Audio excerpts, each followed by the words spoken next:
Hotel. I got a couple students in here. Habari Ghana. All right. Assalamu alaikum. And to the rest of you, what's up?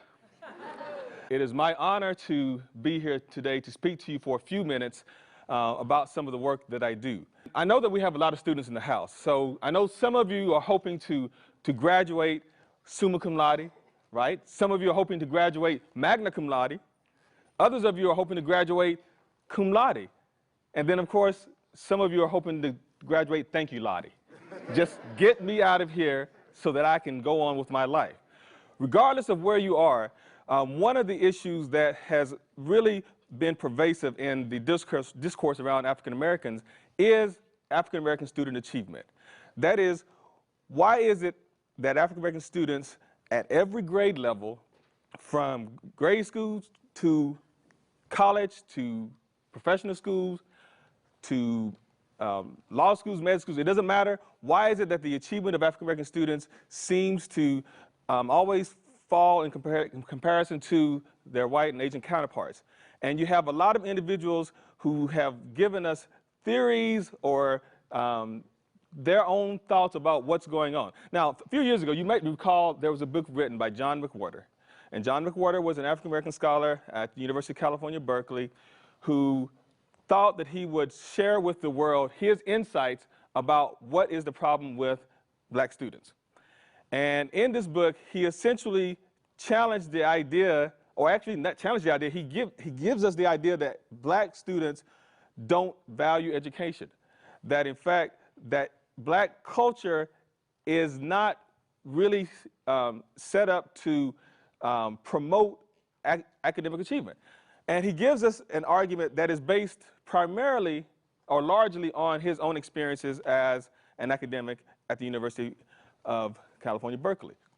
And so those of us who actually do research in the area and who have collected data over the years and who understand the psychology of African American students, who understand the challenges of African American students, wanted to challenge some of the ideas that he put forth.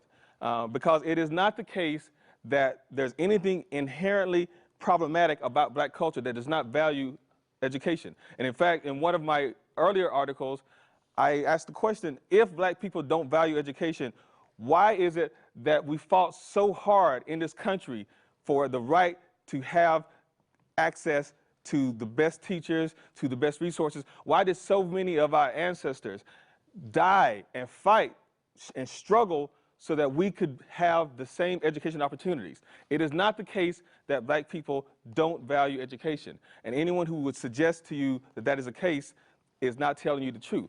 So what we do want to sort of talk about is what is it then that's going on, and how can we better understand what is the challenge for black students? So what I've done in my research over the past few years is ask the question, what are the psychological factors that influence the academic achievement of African American students? Now, this is a very broad question. There are a number of psychological factors. There are a number of economic factors. There are socio-political factors. I'm a psychologist, so I tend to focus on some of the psychological factors. And you've probably heard of this idea of the so-called fear of acting white. This idea that black students do not want to do well in school because they don't want to be labeled with this idea of acting white. This idea has become very much part of the conventional wisdom within education, and you have a lot of pundits and experts who tout the reasons why black students fear acting white and not wanting to be ostracized from their peers, not wanting to be seen as being authentic. And those of us who do work in this area challenge this idea because we recognize that fundamentally it's a gross oversimplification, and certainly it is rooted in a paradigm of deficit thinking that always places the onus on black students in terms of why it is that black students are not achieving, when we also understand that there are many factors in the school systems with teachers and the environments that contribute to the achievement. But nevertheless, this has become part of the narrative around black student achievement, the fear of acting white. And part of that discourse then resolves around this idea of sort of racial or ethnic identity. Now, the work that I do asks the question, is there something about the racial or ethnic identity of African American students, of black students, that is inherently antithetical to achievement. That is being black not compatible with being a scholar and doing well in school? Now, if you're like me, I find the very question offensive. But nevertheless, we have to engage in this discussion because there are people who insist that there's something there that needs to be discussed. And so scholars such as myself and others have fought the battle of defending the integrity of black students, yet we have to deal with some of the questions that arise. So what do we know from research? Some people, some scholars, some researchers have conducted studies, and they've concluded from those studies that the stronger or the more proud individuals are of their black identity, that it actually seems to have a negative effect on their grades. You have other scholars who say, well, we're going to do this research, and when they conduct the research, they find the exact opposite. They say, no, that is not the case. What we find in our research is that the more proud individuals are of their black identity, of their culture, of their heritage, that actually is positively related to how they perform in the classroom. And then you still have other researchers who say, you know what, when we look at this question, we don't find a single relationship. We don't find a positive relationship. We don't find a negative relationship. We find no relationship. And as you're looking at these results, you're probably thinking to yourself, well, what in the world then do we conclude from this? And so one of the things that we see is that there is a gender difference in achievement. We know that African American males routinely underperform compared to African American females. In virtually every study that I've seen and in every study that I've conducted, African American females have higher GPAs than African American males.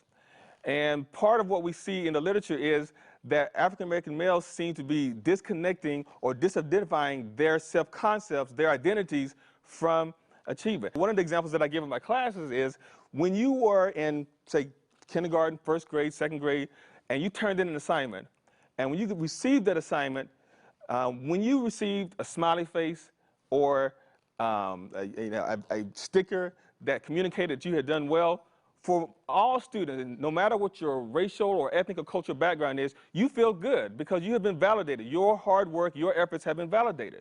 It doesn't matter what your racial or cultural or ethnic background is. But something happens with African American students, and particularly African American male students, that the longer they progress in school, their self-concepts, their identities become less and less connected to academic outcomes and so forth. And so what we see then is that by the time African American males get to college, that for many of them, their self-concept is no longer as tied into doing well in school compared to African American females. And so we ask the question, why is this the case?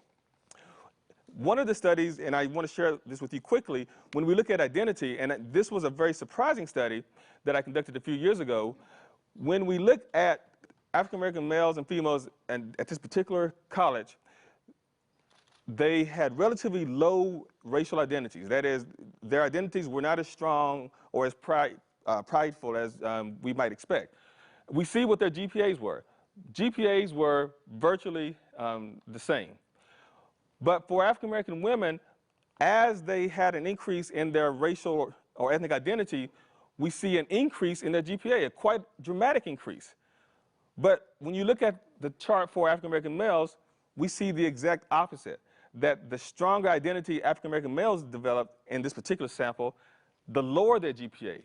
It is a quite striking finding. And we see repeatedly in the literature that something is going on with African American males that is causing their identities to be disconnected from their achievement. And so these are the questions that researchers struggle with to try to make sense of. And I would suggest to you that there's something going on in the environment. There's nothing inherent in the African American male himself, but there's something going on in the environment that is contributing to him disconnecting his identity, his self-concept from his grades. And so what are the implications? We believe that given the state of affairs of African American males in education, that there is a lack of African American male role models in classrooms. And perhaps that might be part of the challenge, that if African American males are not seeing more individuals who look like them teaching them, then it might be harder to connect to the classroom experience, to education itself. And so if we expose black males to black male role models, and not just sort of those who are strong scholars, but who are, in sort of, vernacular, sort of cool. And why that's important is that black males need to be able to see that, yes, I can be a scholar, I can do well in school, and if I see that there are individuals who are doing well in school, who are respected, and who are cool, so to speak, then I know that I can do that myself. And so this is the work, at least part of the work that I try to do, but the most important thing that I want to leave you with is that African Americans value school, value education, and never let anyone tell you otherwise. Thank you very much.